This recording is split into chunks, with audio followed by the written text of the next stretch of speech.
Office des lectures, signe de croix. Dieu, viens à mon aide. Seigneur, à notre secours. Gloire au Père et au Fils et au Saint-Esprit, au Dieu qui était, qui vient, dans les siècles des siècles. Amen. Alléluia. Pâques de Jésus-Christ Sauveur, et régnant sa victoire, triomphe de l'amour. Ses bras ouverts en croix, recevèrent Dieu, l'angoisse de la vie, et porte vers lui nos cœurs. Vivre, ressuscité pour Dieu, dans la lumière honneur de la joie. Les hommes surgiront d'espoir, qui montent dans leur corps à l'aube de ce matin. Peuple des baptisés, marqué du sceau de la promesse, témoin de Jésus-Christ, venez manger la chair, boire le sang du Fils aimé de Dieu, pour vivre de son esprit. L'heure paraît déjà veillée, car Dieu dresse la table aux noces de l'agneau. Le Maître et le Seigneur viennent nous servir, le vin de son retour, victoire de charité.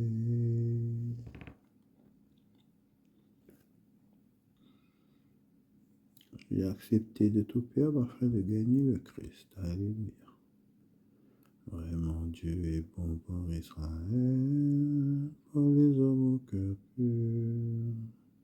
Un rien et je perds des pieds, un peu plus et je faisais un faux pas. Car j'étais jaloux des super, je voyais le succès des impies. Jusqu'à leur mort, ils ne manquent de rien, ils vivent d'une santé parfaite. Ils échappent aux souffrances des hommes, aux coups qui frappent les mortels. Ainsi, l'orgueil leur collier, la violence, la vie qui les couvre, leurs yeux qui brillent de bien-être, trahissent les envies de leur cœur. Ils ricanent, ils prônent le mal, de très haut ils prônent la force. Leur bouche accapare le ciel, et leur langue parcourt la terre. Ainsi le peuple se détourne vers la source d'une telle abondance. Ils disent comment Dieu saurait-il, le Très-Haut que peut-il savoir? Voyez comme sont les impies, tranquilles, amassent des fortunes.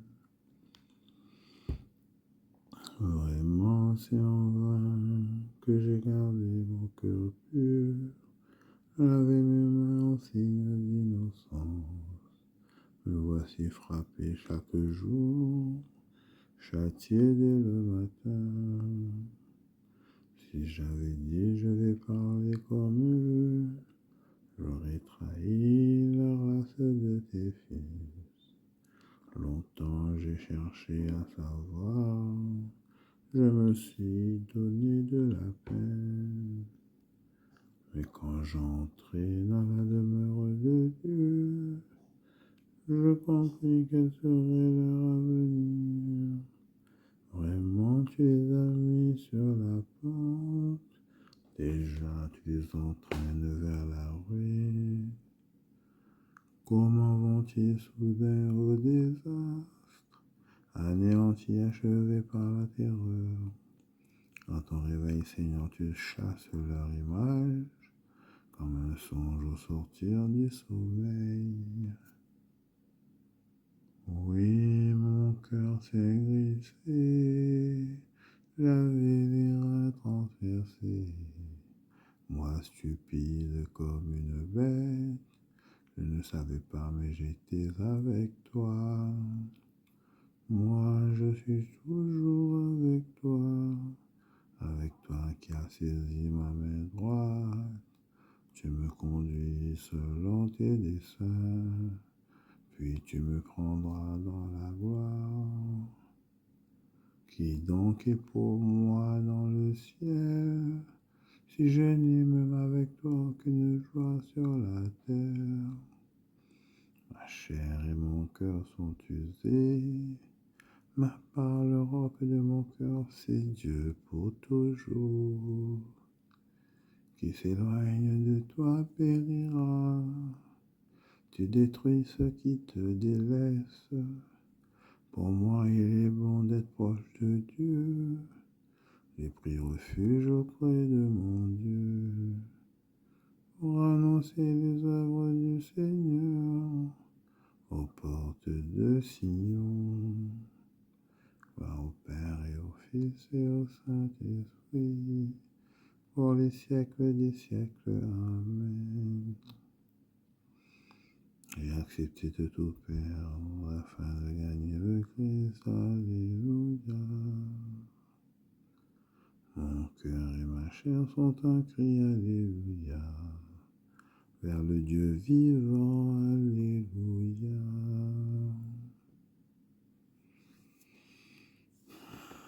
Moi, Jean, j'ai vu monter de la mer une bête ayant 10 cornes et 7 têtes, avec un diadème sur chacune des 10 cornes et sur les têtes des noms blasphématoires. Et la bête que j'ai vue ressemblait à une panthère. Ses pattes étaient comme celles d'un ours et sa gueule comme celle d'un lion. Le dragon lui donna sa puissance et son trône et un grand pouvoir. L'une de ses têtes était comme blessée à mort, mais sa plaie mortelle fut guérie. Et émerveillée, la terre entière suivit la bête. Et l'on se prosterna devant le dragon, parce qu'il avait donné le pouvoir à la bête. Et devant elle, on se prosternait aussi en disant, qui est comparable à la bête et qui peut lui faire la guerre? Lui fut donné une bouche qui disait des énormités, des blasphèmes, et lui fut donné pouvoir d'agir pendant 42 mois. Elle ouvrit la bouche pour proférer des blasphèmes contre Dieu, pour blasphémer contre son nom et sa demeure, contre ceux qui demeurent au ciel. Il lui fut donné de faire la guerre aux saints et de les vaincre. Il lui fut donné pouvoir sur toute tribu, peuple, langue et nation. Ils se prosterneront devant elle, tous ceux qui habitent sur la terre et dont le nom n'est pas inscrit dans le livre de vie de l'agneau immolé depuis la fondation du monde. Si quelqu'un a des oreilles qu'il entende, si quelqu'un doit aller en captivité, il ira en captivité. Si quelqu'un doit être tué par l'épée, sera tué par l'épée. C'est ici qu'on reconnaît la persévérance et la foi des saints. Puis j'ai vu monter de la terre une autre bête. Elle avait 2 cornes comme un agneau, elle parlait comme un dragon. Elle exerce tout le pouvoir de la première bête en sa présence, amenant la terre et tout ce qui l'habite à se prosterner devant la première bête, dont la plaie mortelle a été guérie. Elle produit de grands signes jusqu'à faire descendre le feu du ciel sur la terre aux yeux des hommes. Elle égare les habitants de la terre par les signes qui lui a été donné de produire en présence de la bête. Elle dit aux habitants de la terre de dresser une image en l'honneur de la première bête qui porte une plaie, faite par l'épée mais qui a repris vie. Il lui a été donné d'animer l'image de la bête au point que cette image se mette à parler et fasse tuer tous ceux qui ne se prosternent pas devant elle. À tous, petits et grands, riches et pauvres, hommes, libres et esclaves, elle fait monter une marque sur la main droite ou sur le front, afin que personne ne puisse acheter ou vendre s'il ne porte cette marque-là. Le nom de la bête ou le chiffre de son nom. C'est ici qu'on reconnaît la sagesse. Celui qui a l'intelligence qui se met à calculer le chiffre de la bête car c'est un chiffre d'homme. Et ce chiffre est 666. À toi seul, Fils du vrai Dieu, la gloire et la louange, alléluia. Il se déclarera pour moi devant les hommes, je me déclarerai pour lui devant mon Père. À toi seul, Fils du vrai Dieu, la gloire et la louange, alléluia. Qui aura tenu bon jusqu'à la fin, je lui donnerai la vie éternelle. À toi seul, Fils du vrai Dieu, la gloire et la louange, alléluia. Traité de Saint Basile sur le Saint-Esprit, renaître de l'eau et de l'Esprit. Le Seigneur qui nous dispense la vie a établi une alliance avec nous, le baptême, qui comporte une figure de la mort et une figure de la vie. L'image de la mort est accomplie par l'eau. Et quant à la vie, c'est l'Esprit qui nous en fournit le premier don. Ainsi apparaît en pleine lumière l'objet de notre recherche. Pourquoi l'eau est-elle jointe à l'Esprit? C'est que le baptême vise un double but. Réduire à l'impuissance l'être de péché, afin de ne plus porter des fruits pour la mort, mais aussi vivre de l'esprit et porter des fruits qui conduisent à la sanctification. L'eau offre l'image de la mort en recevant le corps comme dans un tombeau. L'esprit infuse la force vivifiante en renouvelant nos âmes, qu'il fait passer de la mort du péché à la vie originelle. C'est dans cela renaître de l'eau et de l'esprit. La mort s'accomplit dans l'eau et c'est l'esprit qui produit notre vie. C'est en 3 immersions avec autant d'invocations que s'accomplit le grand mystère du baptême, afin que soit représentée la figure de la mort et que l'âme des baptisés soit illuminée par la communication de la connaissance de Dieu. Aussi bien, s'il y a dans l'eau une grâce, elle ne vient pas de la nature de l'eau, mais de la présence de l'esprit. Car le baptême n'est pas la suppression d'une souillure extérieure, mais l'engagement vers Dieu d'une conscience droite. C'est donc pour nous préparer à la vie des ressuscités que le Seigneur nous propose de vivre selon l'Évangile, lorsqu'il nous prescrit de renoncer à la colère, de supporter le mal avec patience, de nous détacher des plaisirs, de ne pas désirer la richesse. Ainsi nous fait-il suivre la voie droite, lorsque nous adoptons à l'avance par libre choix ce que nous posséderons comme naturellement dans cette vie future.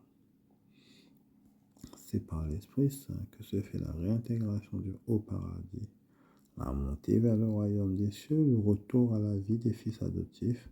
Par lui, nous avons l'audace d'appeler Dieu notre Père. Il nous donne d'être en communion avec la grâce du Christ, de nous nommer fils de lumière, de participer à la gloire éternelle et pour tout dire en un mot d'être comblé de toute bénédiction dans ce siècle et dans les siècles à venir, de voir dans un miroir, comme s'ils étaient déjà présents, la grâce des biens promis, dont la foi nous fait attendre la jouissance, car si le premier don est aussi riche, qu'en sera-t-il du versement complet? Et si les prémices sont aussi belles, qu'en sera-t-il de la plénitude totale?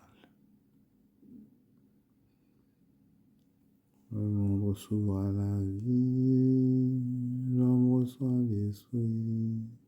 Au souffle du Très-Haut se lève un peuple nouveau, de toute race, langue et frontière, pour devenir le corps de Jésus-Christ, c'est s'aimer la face de la terre. C'est dans l'Esprit Saint que vous serez baptisés, pour devenir le corps de Jésus-Christ et transformer la face de la terre.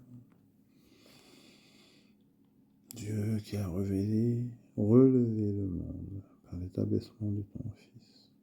Donne à tes fidèles une joie sainte, tu les as tirés de l'esclavage du péché. Fais-leur connaître le bonheur impérissable. Que Dieu Tout-Puissant nous fasse miséricorde, qu'il nous pardonne nos péchés et nous conduise à la vie éternelle. Amen. Bonne journée, sainte semaine.